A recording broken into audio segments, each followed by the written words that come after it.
My fiancé said, "You have the flu. Stay home so you don't ruin my vacation photos." I replied, "Okay." Then I canceled the credit card she was using to pay for the resort. She called me screaming from the front desk when they declined her card in front of everyone. Original post. I, 31 male, have been with my fiancé for 3 years. Engaged for 8 months. Wedding planned for next spring. Or at least it was. Let me set the scene. 2 weeks ago, we were supposed to go on a 5-day beach resort trip. This wasn't just any vacation. It was supposed to be our engagement celebration getaway. We've been planning it for months. I booked the oceanfront suite, the couple's massage, the sunset dinner cruise. Total cost? Around $4,800. All on my credit card because she was between paychecks when we booked it. 3 days before we were supposed to leave, I started feeling rough. Body aches, fever, the works. By the day before departure, I was full-blown flu. Could barely get out of bed. Fever of 102. The whole 9 yards. I texted her from bed, "Babe, I feel awful. I don't think I can fly like this. Can we push the trip back a few days?" Her response came 30 minutes later. "No, I already requested the time off work. We're going." I called her. "I can barely stand up. I'm not going to enjoy anything, and I don't want to get you sick." She sighed like I was being the most inconvenient person on the planet. "You always do this. You always find a way to ruin things." I was too sick to even process how insane that statement was. "I have the flu. I didn't choose this. Whatever. I'm going. You can stay home if you want to be dramatic about it." "You're going alone? On our engagement trip? Someone should enjoy it. I'm not wasting my PTO because you can't handle a cold." A cold. A 102-degree fever is a cold now. But here's where it gets good. She added, "Actually, it's probably better this way. You look terrible right now. You'd ruin all the photos anyway. Stay home, rest up, and I'll bring you back a souvenir or something." I'd ruin the photos because I was sick. On our engagement trip, I just said, "Okay." She seemed surprised I didn't argue more. "Okay, really? Yeah, you're right. Go enjoy yourself. I'll stay home." She left that night to stay at her mom's house so she wouldn't catch whatever you have before her flight the next morning. I lay in bed, fever burning, staring at the ceiling. And I thought about a lot of things. Like how this wasn't the first time she'd made me feel like an inconvenience. Like how the wedding was costing $35,000 and I was paying for 80% of it. Like how she convinced me to add her as an authorized user on my Amex 6 months ago because we're basically married anyway. Like how she was about to spend 5 days at a resort I paid for, posting photos for Instagram while I shivered alone in our apartment. At 2 a.m., still running a fever, I made a decision. I logged into my Amex account, found the authorized user section, clicked remove user, confirmed. Then I called the resort, explained I was the primary cardholder and needed to update the payment information for reservation. They transferred me to billing. I told them I was canceling the card on file and would not be authorizing any charges. The very polite woman on the phone said, "Sir, your guest is scheduled to check in tomorrow afternoon. If there's no valid payment method, we'll need to collect payment at check-in or we can't release the room." Understand. She can figure that out herself. "Would you like to leave a message for the guest?" "No message necessary. Thank you." Hung up. Took some NyQuil. Passed out.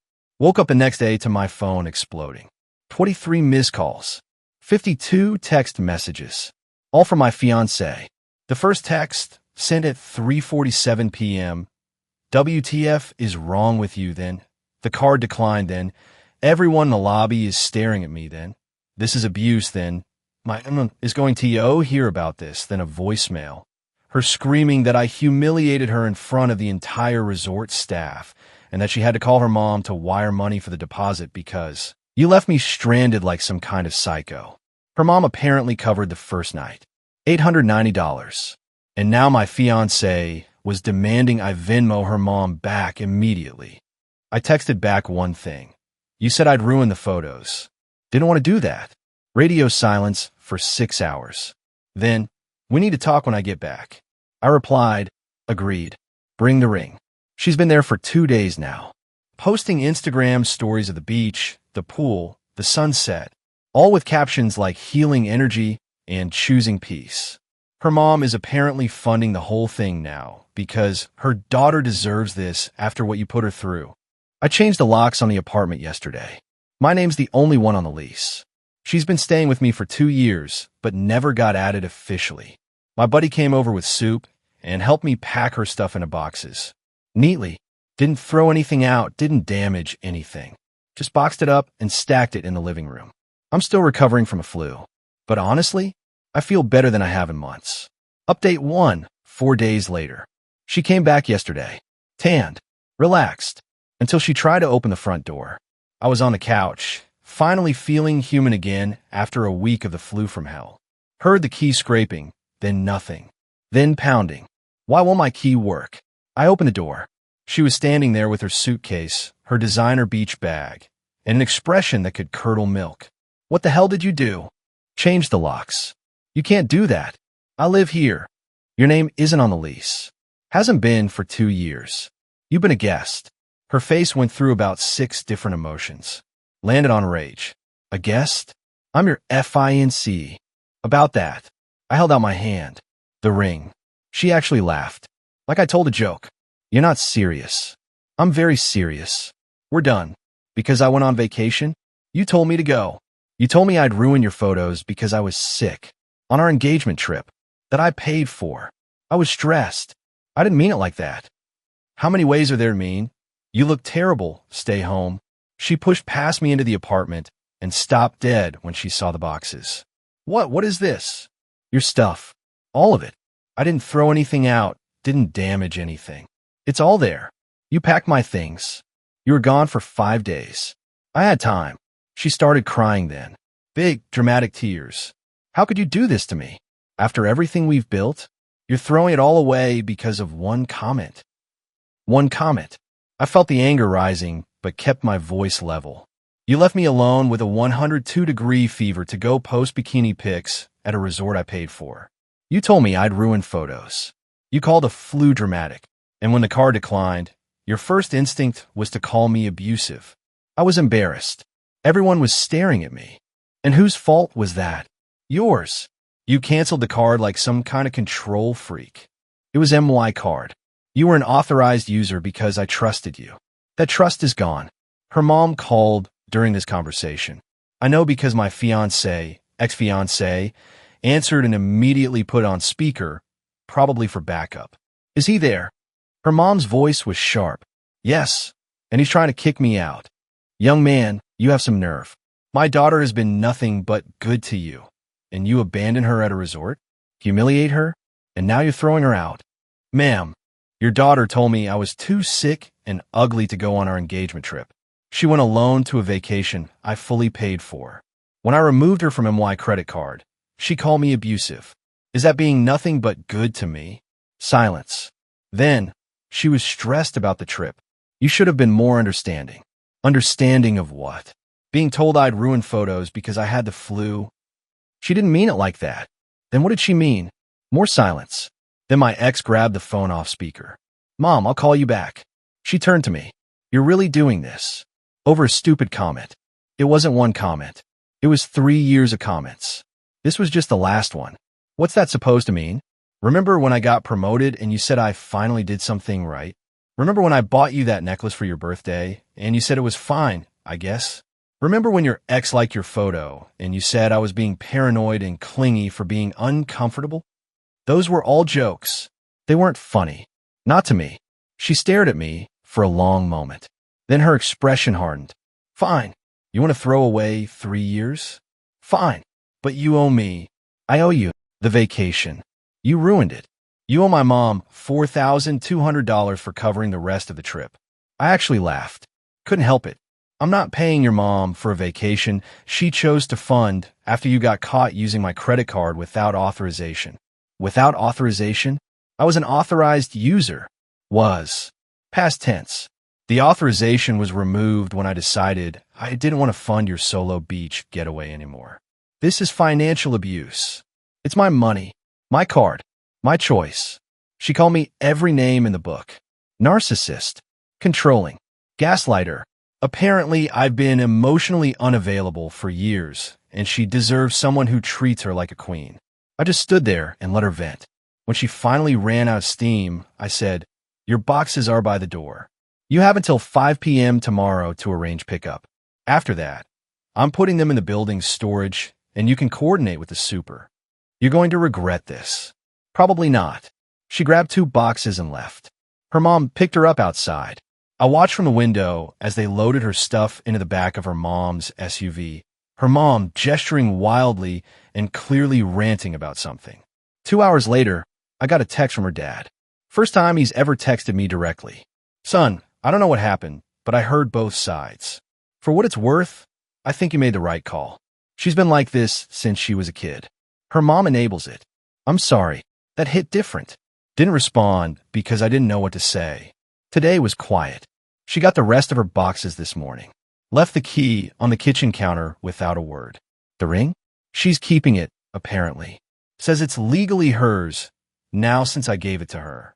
My buddy who's a paralegal says it depends on the state, but it's probably not worth fighting over. $3,200 ring. Consider it the cost of learning who she really was. I should feel worse than I do. 3 years, 8 months engaged. A wedding that was 3 months away. But all I feel is relief. Update 2, 1 week later. Thought things would calm down after she moved out. I was wrong. 3 days after she got her stuff, I started getting calls from vendors. The florist, the photographer, the venue coordinator, all asking if the wedding was still on because the bride indicated there might be changes. Turns out my ex had been calling around, telling vendors that I had cold feet and might be postponing indefinitely, but she wanted to keep the deposits secure just in case. Here's the thing about wedding vendors. They don't care about your relationship drama. They care about contracts and payments. And guess whose name was on all those contracts? Mine. The venue alone was a $5,000 deposit, $2,500 of which was non-refundable. The photographer wanted $1,800 upfront, of which $900 was non-refundable. Florist, DJ, catering, all told, I had about $8,500 in non-refundable deposits scattered across 6 vendors.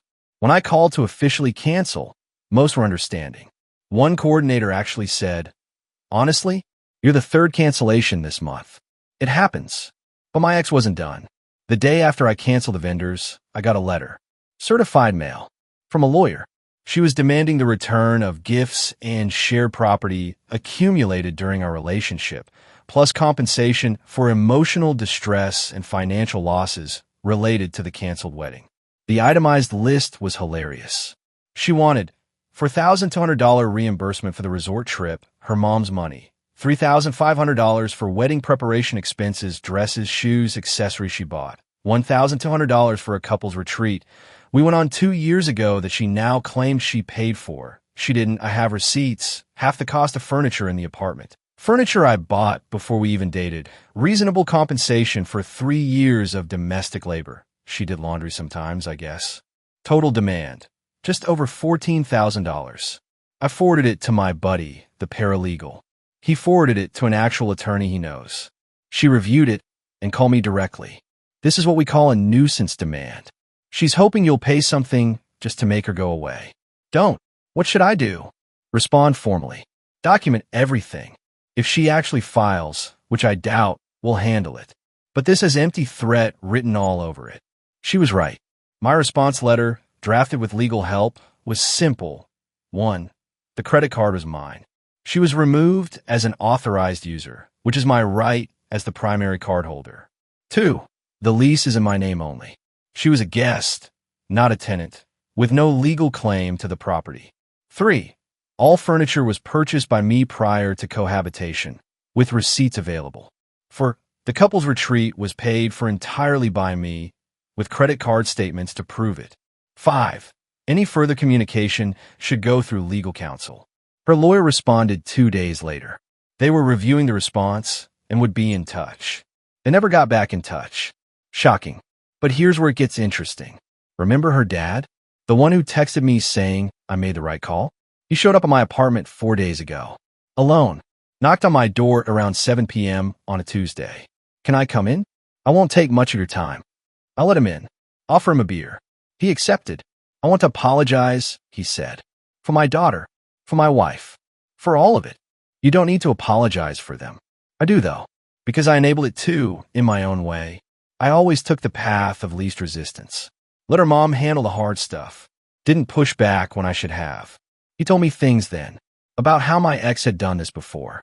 Not the exact same situation, but similar patterns. An ex-boyfriend in college she'd accused of being controlling when he asked her not to flirt with other guys. A job she lost because she'd called in sick for a music festival and then posted about it on Instagram. A friend group that had distanced themselves after she spread rumors about one of them. Her mom always fixes things for her, pays the bill, smooths things over, tells her she's the victim. And I just let it happen. Why are you telling me this? He took a long drink of his beer. Because you're the first person who actually held her accountable. And I wanted you to know that you're not crazy. You're not the bad guy. She is. We talked for another hour. He told me about his marriage, how his wife had similar tendencies but had mellowed with age, how he thought their daughter would too, but the enabling made it worse. Before he left, he shook my hand. I hope you find someone who deserves you. My daughter doesn't. I love her, but I can see her clearly. That conversation has been sitting with me all week. My ex, meanwhile, has been telling everyone who'll listen that I'm a narcissistic abuser who love-bombed her for 3 years and then discarded her when she set boundaries by taking the vacation. Some of our mutual friends have reached out. Most have heard both sides and drawn their own conclusions. Lost a few who were more her friends than mine. Kept the ones who matter. Her mom sent me a Facebook message yesterday. I don't even know how. I thought I blocked her. Said I destroyed her daughter's mental health, and she's considering legal action for emotional damages. I screenshot it, sent it to the attorney, and blocked her again. The attorney said it's more empty threats. Emotional damages are nearly impossible to prove, especially when the damage is the natural consequence of treating someone poorly. Final update, 2 weeks later. It's been almost a month since the flu that changed everything. Time for the final update, because honestly, I'm ready to close this chapter. The legal threats went nowhere. Her lawyer stopped responding after our documented rebuttal. My attorney said they probably told her she had no case and she couldn't afford to pursue it anyway. The $3,200 ring? I decided not to fight for it. My attorney said I could probably get it back since the engagement was called off due to her behavior, but it would cost more in legal fees than the ring was worth. Some battles aren't worth winning if the victory costs more than the prize. The wedding deposits were a harder pill to swallow. Lost about $6,200 in non-refundable payments.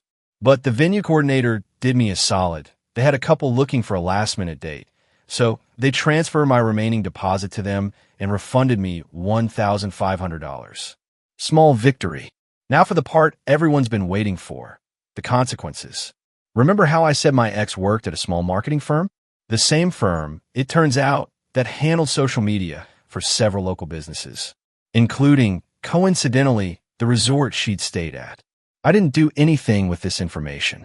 Didn't have to. What I did do was respond honestly when her firm's HR reached out to me. Apparently, my ex had listed me as an emergency contact and a personal reference when she'd applied for a promotion 3 months ago. When they called to verify, I simply said, I'm no longer an appropriate reference. We're no longer together. I'd recommend she update her emergency contact information. Professional. Neutral. True. But here's what I didn't know. Her firm had been investigating her for misuse of the company credit card. Small stuff. Personal meals charged as client lunches, and Uber to her apartment listed as a client meeting transport. They'd been building a case for months. When HR heard we'd broken up, they apparently connected some dots. Several of those questionable charges? They were from dates and dinners she'd taken me on and claimed as business expenses. I hadn't known she was expensing them. I thought she was just treating us sometimes. She got fired 2 weeks ago. Not because of anything I said, but because her pattern of creative accounting finally caught up with her. They found over $2,800 in fraudulent expenses over 18 months. Her mom, predictably, blamed me, called it retaliation. But I had nothing to do with the investigation that started months before we even got engaged. Karma doesn't need help sometimes. The mutual friend situation sorted itself out naturally.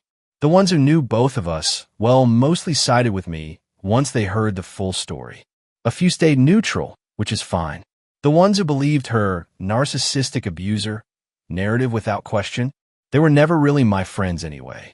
Her dad and I actually grabbed lunch last week. Weird, I know, but he's a decent guy trapped in a family that exhausts him. He told me she'd moved back in with her mom and was working on herself, but also blaming everyone but herself. She'll find another guy to take care of her, he said, not unkindly. She always does. I just hope, for his sake, he figures it out faster than you did. As for me, I'm doing okay. Not great, not terrible. The apartment feels bigger somehow, which is strange because nothing changed except her stuff being gone. I started cooking again. Real cooking, not just reheating things.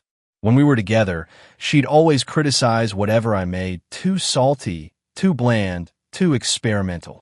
So I'd stop trying. Last week, I made a risotto that would have made Gordon Ramsay nod respectfully. Ate the whole thing myself. No complaints. The flu, ironically, was a blessing. If I hadn't gotten sick, I would have gone on that trip. We would have come back, planned the wedding, gotten married. And I would have spent years, maybe decades, with someone who saw me as a prop in her Instagram life rather than a partner. A 102-degree fever showed me who she really was. Or maybe it just gave me the clarity to finally see what had always been there. Last thing, she texted me 3 days ago from a new number. I guess she expected me to have blocked her old one. I had. I hope you're happy with what you've done. You've ruined my life. I lost my job. I lost my apartment. I lost everything. And for what? Because I wanted one vacation without you being sick and miserable the whole time. I read it twice, then typed back. We didn't lose anything. You showed me who you were, and I made decisions based on that. Every consequence you're facing is the result of your own choices, the expense fraud, the entitlement, the way you treated me. I'm not responsible for any of it, but I'm grateful you showed me before the wedding instead of after. Good luck. Please don't contact me again. Blocked the new number. I don't hate her. That surprised me. I thought I would after everything. But mostly I just feel done. Like a book I finished that wasn't worth rereading. Some people asked in the comments if I regret canceling the card and not just talking to her about how I felt. Honest answer? No, because I had talked to her for 3 years about how her comments hurt, about feeling like an afterthought, about wanting to be partners, not just her backup plan. She never listened, never changed, never saw a problem. The card cancellation wasn't revenge. It was clarity. She showed me exactly where I ranked in her priorities, below Instagram photos, below her comfort, below her vacation aesthetic. So I showed her where she ranked in mine, below my self-respect. That's not petty. That's growth. To everyone who followed this mess, thanks for letting me vent. Thanks for the support. Thanks for telling me I wasn't crazy when I wondered if I was. I'm going to be fine. Better than fine eventually. And next time I get the flu, I'm going to eat soup on my own couch, watch whatever I want, and not apologize to anyone for being sick. That's the real victory here. Peace.